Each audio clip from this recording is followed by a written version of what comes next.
केंद्रीय गृह मंत्री और बीजेपी के पूर्व राष्ट्रीय अध्यक्ष अमित शाह लंबे वक्त से मुख्यमंत्री नीतीश कुमार को निशाने पर रखते आ रहे थे, लेकिन रविवार को पटना में दोनों की मुलाकात हाथों में गुलदस्ते लेकर हुई। स्मृति चिन्ह के आदान प्रदान से हुई। राज्य परिषद सचिवालय की तरफ से संवाद परिसर में यह बैठक हुई। दरअसल सीएम नीतीश कुमार पूर्वी क्षेत्रीय परिषद की 26वीं बैठक के उपाध्यक्ष हैं।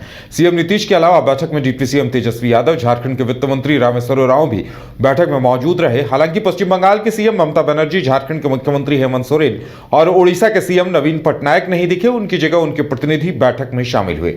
सरकारी एजेंसी की तरफ से इस बैठक के संबंध में कहा गया कि प्रधानमंत्री नरेंद्र मोदी ने सर्वांगीण विकास हासिल करने के लिए सहकारी और प्रतिस्पर्धी संघवाद का लाभ उठाने की आवश्यकता पर जोर दिया है। क्षेत्रीय परिषदें सशक्त राज्य ही सशक्त राष्ट्र का निर्माण करते हैं की भावना के अनुरूप दो या अधिक राज्यों या केंद्र और राज्यों को प्रभावित करने वाले मुद्दों पर नियमित संवाद और चर्चा के लिए एक व्यवस्थित तंत्र और मंच होना चाहिए। 2014 से अब तक पिछले 9 वर्षों में विभिन्न क्षेत्रीय परिषदों की 55 बैठकें हुई हैं, जिनमें स्थायी समितियों की 29 बैठकें और क्षेत्रीय परिषदों की 26 बैठकें शामिल है।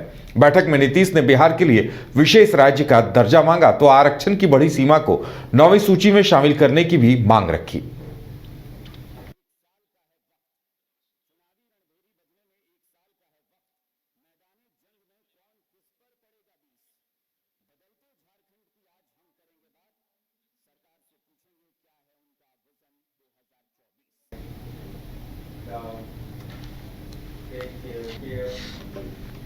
केंद्रीय गृह मंत्री और बीजेपी के वरिष्ठ नेता अमित शाह पटना पहुंचे तो बिहार के मुख्यमंत्री नीतीश कुमार ने गुलदस्ता देकर जमाने के बाद उनका स्वागत किया। इसके बाद आरजेडी के एमएलसी और बिस्कोमान के अध्यक्ष आरजेडी सुप्रीमो लालू प्रसाद यादव के परिवार के करीबी सुनील कुमार सिंह ने तंज कसा और फेसबुक पर फोटो डालकर लिखा कि तुम अगर मुझको ना चाहो तो कोई बात नहीं। आप खुद देखिए किस तरीके से फोटो फेसबुक पर डालकर आरजेडी एमएलसी सुनील सिंह ने तंज कसा है। आपको बताते चलें कि लगातार आरजेडी एमएलसी सुनील सिंह के निशाने पर बिहार के मुख्यमंत्री नीतीश कुमार हुआ करते हैं।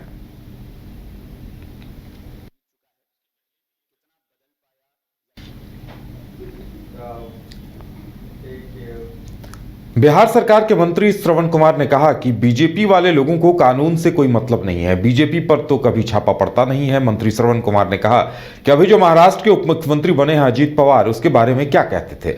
प्रधानमंत्री और गृह मंत्री भारतीय जनता पार्टी के छोटे से बड़े नेता क्या कहते थे। अजीत पवार के बारे में 300 करोड़ की 400 करोड़ या फिर 1000 करोड़ का घोटाला उन्होंने किया है और जब शरद पवार के पास से जाने के बाद उनका ऐसा दाग बीजेपी ने हटा दिया। कौन सा पाउडर और मशीन का इस्तेमाल किया।